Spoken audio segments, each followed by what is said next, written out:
बालों के प्रति जितना प्यार और दीवानगी इन दिनों देखी जा रही है, शायद ही कभी देखी गई हो। इसके पीछे सिर्फ अच्छा दिखने की चाहत ही नहीं, बल्कि आत्मविश्वास भी है। और इसी प्यार का बेजा फायदा उठाने के लिए देश की गली गली में खुल चुके हैं जानलेवा क्लिनिक। 2016 में चेन्नई के नुगमबक्कम में एक 22 साल के मेडिकल छात्र पी संतोष कुमार की हेयर ट्रांसप्लांट के 2 दिन बाद मौत हो गई। पुलिस जांच में पता चला कि सर्जरी करने वाले डॉक्टर क्वालिफाइड ही नहीं थे और सैलून में बुनियादी चिकित्सा सुविधाएं तक नहीं थी। 2022 में दिल्ली के रोहिणी में एक 35 साल के व्यक्ति की मौत हो गई जब बिना चिकित्सा प्रशिक्षण वाले टेक्नीशियन ने हेयर ट्रांसप्लांट किया। केरल में हाल ही में एक मरीज को नेक्रोटाइजिंग फॉसियाटिस हो गया, यानी एक जानलेवा बैक्टीरियल इन्फेक्शन।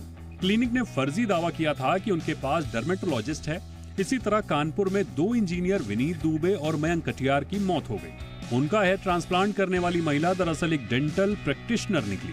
यानी भारत में हेयर ट्रांसप्लांट एक खतरनाक धंधा बन चुका है। ये सर्जरी दिखने में आसान लगती है, लेकिन इसमें जान का जोखिम तक हो सकता है। मूल रूप से इसमें सिर के किसी हिस्से के बालों के रोम यानी फॉलिकल्स निकालकर गंजे हिस्सों में लगाए जाते हैं। ये 6 से 8 घंटे की सर्जरी है, जिसमें स्टेराइल ऑपरेशन थिएटर, प्रशिक्षित डॉक्टर और आपातकालीन सुविधाएं जरूरी हैं। लेकिन भारत के कई शहरों में ये सर्जरी सैलून या बिना लाइसेंस वाले क्लिनिकों में हो रही है। अब जरा इससे जुड़े नियम भी समझ लीजिए। नेशनल मेडिकल कमीशन ने 2022 में साफ-साफ कहा है कि हेयर ट्रांसप्लांट केवल डर्मेटोलॉजिस्ट और प्लास्टिक सर्जन जिन्हें इसकी औपचारिक ट्रेनिंग मिली हो कर सकते हैं। डेंटल काउंसिल ऑफ इंडिया के अनुसार डेंटल प्रैक्टिशनरों में सिर्फ ओरल और मैक्सिलोफेशियल सर्जन ही वो भी तय दिशा निर्देशों के तहत ये सर्जरी कर सकते हैं। इसके अलावा Indian clinical medical council regulations 2002 के तहत हेयर ट्रांसप्लांट एक सर्जिकल प्रक्रिया है, जिसके लिए वैध मेडिकल लाइसेंस और national accreditation board for hospital से मान्यता प्राप्त सुविधाएं जरूरी हैं। उल्लंघन करने वालों को एनएमसी एक्ट 2019 के तहत 1 साल की जेल, 5 लाख रुपए जुर्माना या दोनों हो सकते हैं।